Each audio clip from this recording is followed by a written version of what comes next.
Welcome to Rex institute Bhopal. आज हम पढ़ेंगे फ्यूज़। फ्यूज़ क्या होता है? फ्यूज़ बेसिकली एक पूरे सर्किट को प्रोटेक्ट करने के लिए होता है ओवर करंट। और बेसिकली अगर फ्यूज़ की बात करूँ तो फ्यूज़ एक तरीके से एक सेक्रीफाइस करने वाला डिवाइस है, बलिदानी कंपोनेंट है। इसका मेन काम होता है कि जैसे ही ओवर करंट फ्लो हो, तो ओवर करंट फ्लो होगा तो हीट के कारण जो इसके अंदर वायर है वो क्या हो जाएगा, मेल्ट हो जाएगा और आगे सर्किट में जो करंट का फ्लो है वो रुक जाएगा। तो इसका जैसे ही ओवर करंट होगा ये ओपन होकर फ्लो को रोक देगा और ओवरलोड में भी यही काम करेगा। कई तरह के फ्यूज़ आते हैं, एसी में आते हैं, एसी में यूज़ होते हैं, डीसी में यूज़ होते हैं। इसके अलावा कारों में यूज़ होते हैं।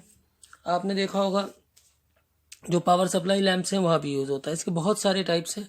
ये मैंने एक सर्किट बनाया हुआ, यहाँ से करंट आया, इसके बाद यहाँ पर फ्यूज़ लगा और ये करंट पूरा क्या है, करंट अंडर प्रोटेक्शन है। यहाँ पर इस डब्बे में करंट अंडर प्रोटेक्शन है। तो इस तरह से ये काम करता है।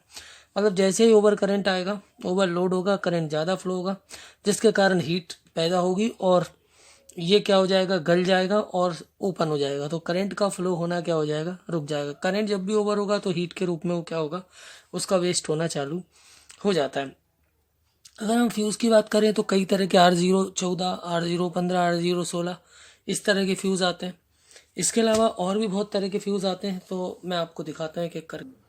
ये देखिए R014, ये 500 वोल्ट एम्पियर 1।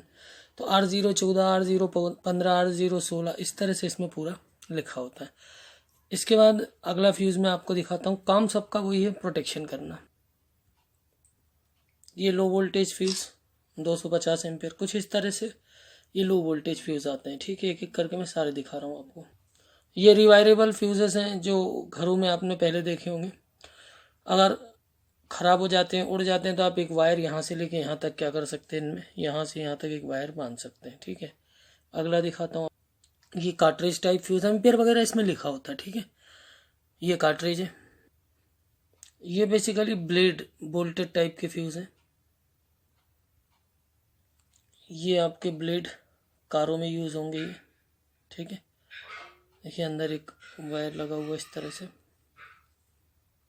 ये स्टिकर टाइप के फ्यूज़ हैं। ये स्विच टाइप के फ्यूज़ेस हैं जिन्हें आप स्विच के एज ए स्विच यूज़ कर सकते हैं। ये हाई वोल्टेज फ्यूज़ेस 1500 वोल्ट से लेके ट्रांसफार्मर वगैरह में क्या होते हैं, जो डीपी वगैरह में लगे होते हैं वहाँ यूज़ होते हैं। ये कार्ट्रिज टाइप कोरोना वोल्टेज, इस पर एक वीडियो डालूंगा कोरोना पे, तो क्लियर कराऊंगा, उसके लिए होता है। ये लिक्विड फ्यूज़ है, ये भी ट्रांसफार्मर में ही लगे होते हैं प्रोटेक्शन के लिए। ये एक्सपल्सन टाइप फ्यूज़ हैं, फीडर्स में लगे होते हैं 11 kV लाइन के उसमें। तो ये थे कुछ फ्यूज़ेस के टाइप्स। इसके अलावा बहुत तरह के फ्यूज़ आते हैं। तो हम बात करें कि जो कार फ्यूज़ ब्लेड टाइप के जो मैंने दिखाए, स्विच टाइप के फ्यूज़ भी यूज़ होते हैं। लिक्विड फ्यूज़ ट्रांसफार्मर के लिए, एक्सपल्शन फ्यूज़ेस बेसिकली ये ट्रांसफार्मर को प्रोटेक्शन करने के लिए लगे होते हैं। हम जो यूज़ करते हैं नॉर्मली R014, R015 इस तरह के फ्यूज़ों का हमारे यहाँ यूज़ होता है। इसके अलावा एक और फ्यूज़ होते हैं जो चिप टाइप फ्यूज़ होते हैं, जो मोबाइल में यूज़ होते हैं, वो भी मैं आपको दिखा देता हूँ। ये SMD टाइप लैपटॉप में, मोबाइल में ये सब लगे होते हैं। तो इतने तरह के फ्यूज़ होते हैं कुछ, और इसके अलावा बहुत सारे यूज़ होते हैं। लेकिन जो चेक करने का तरीका है वो सबका एक तरीके से कॉमन होता है। एक बार आपको फिर से बता देता हूँ। जो आपका कार फ्यूज़ है वो माइक्रो फ्यूज़ या ब्लेड फ्यूज़ के नाम से भी जाने जाते हैं। स्विच फ्यूज़ भी यूज़ होते हैं जिनको आप ऐसे स्विच यूज़ कर सकते हो। लिक्विड टाइप HRC फ्यूज़, जो लिक्विड टाइप आपको मैंने दिखाया था, उसमें कार्बन टेट्राक्लोराइड होती है, ट्रांसफार्मर को प्रोटेक्ट करने के लिए यूज़ होती है।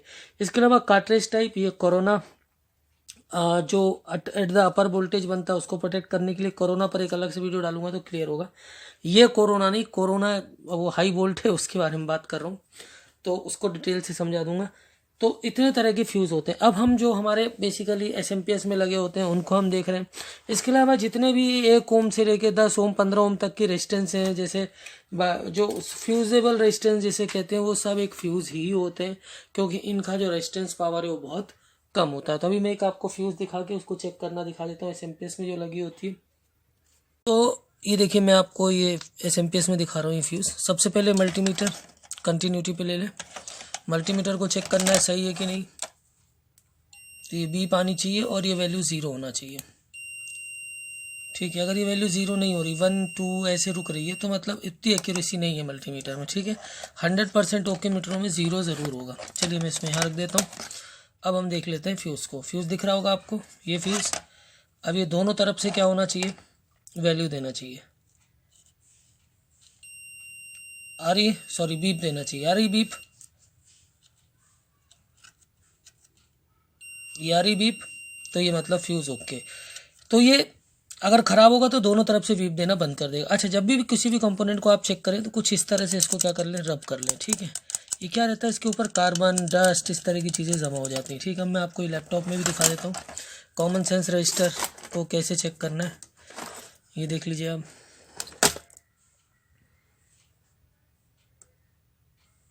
आगे बीप, मल्टीमीटर देखिए। ठीक है, फिर से अब देखिए, इसको पलट के लगा रहे हैं हम। ठीक है,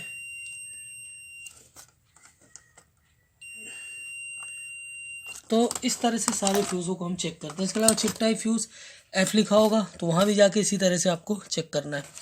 फ्यूज़ ख़राब होने पर आपको क्या करना है, फ्यूज़ ख़राब होने पे क्या होगा मैं समझा देता हूँ। जैसे SMPS में लगा है तो ये न्यूट्रल फेस है, यहाँ से जब भी सप्लाई 220 वोल्ट ऑन होगी तो अगर ये बंद हो जाएगा तो ये पूरा सर्किट क्या हो जाएगा, अपने सर्किट को ये बंद कर देगा।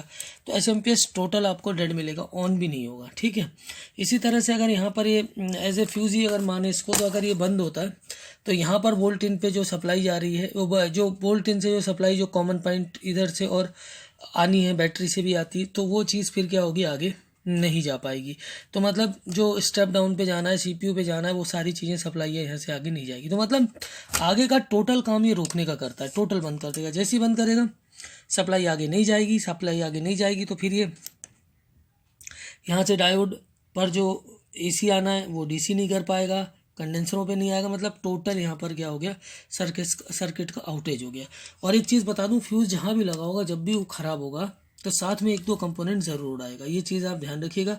कई लोग होते हैं फ़ोन करते हैं, सर मॉनिटर है फ्यूज़ उड़ा है, SMPS से फ्यूज़ उड़ा है, हम सिर्फ फ्यूज़ बदल दें क्या? कभी भी ऐसा नहीं होगा कि फ्यूज़ उड़ेगा तो अकेला उड़ेगा। बहुत रेयर ऑफ रेयरेस्ट केस हो सकता है। बाकी मैंने तो नहीं देखा कि पावर सप्लाई में कई फ्यूज़ अकेला उड़ जाए मतलब ओपन हो जाए, बलिदान हो जाए, सेक्रीफाइस कर जाए। तो साथ में डायोड जाएगा, ट्रांजिस्टर जाएगा, और बहुत ज़्यादा अगर गड़बड़ हुई तो कई बार पूरा सर्किट भी क्या होता है, कई और 2-3 चीज़ें और साथ में चली जाती है। वीडियो अच्छा लग रहा है तो लाइक शेयर सब्सक्राइब करें। बाकी कोर्सेज़ के लिए 9893266119 वहाँ पर आप मुझे कांटेक्ट कर सकते हैं, मेरा नंबर है। अभी ऑनलाइन क्लासेस चालू हैं। Thanks for the watching. Subscribe करें, लाइक करें, शेयर करें।